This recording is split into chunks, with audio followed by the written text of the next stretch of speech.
台湾正式进入超高龄的社会，这65岁以上的人口是愈来愈多。即摆就有一群少年人举办会当练身体佮趣味的活动，帮助这些老大人减慢退化速度。今仔日暗时7点半，台语台青春咱的梦，带大家对镜头做伙来感受这阵时代活力。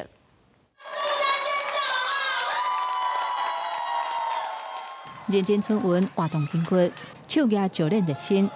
第4届圣诞老人艺艺比赛闹热起鼓，阿公阿嬷换装备自信出场，伫台顶大力拼落，大家的亲戚朋友嘛拍拼加油，袂输是一场闹热的家庭花卉。至少有帮助啦，对身体某种方面拢有进步啊，嘛较有精神啦。身体加尽量，嘛动啥物也较敢赢，嘛行路啥物嘛较有精神。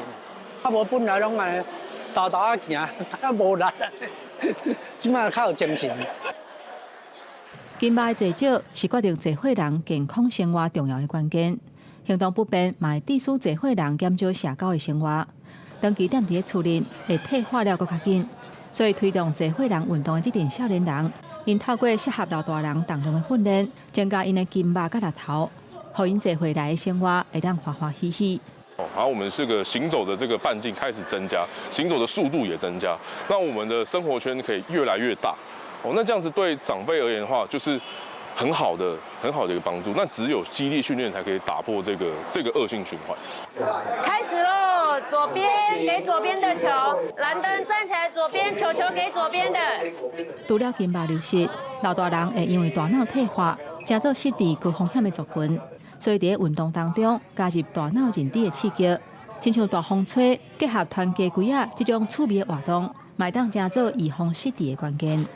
认知刺激运动可以让他们运动过后，其实他的认知功能更好，让他们避免走入到失智的这一端。脑龄是可以逆转的，你可以运动的时候，再加上认知的一些活动啊，这2个合在一起的话，你的脑会更活泼、更活跃，然后就会更活化，然后你会变得更年轻啊。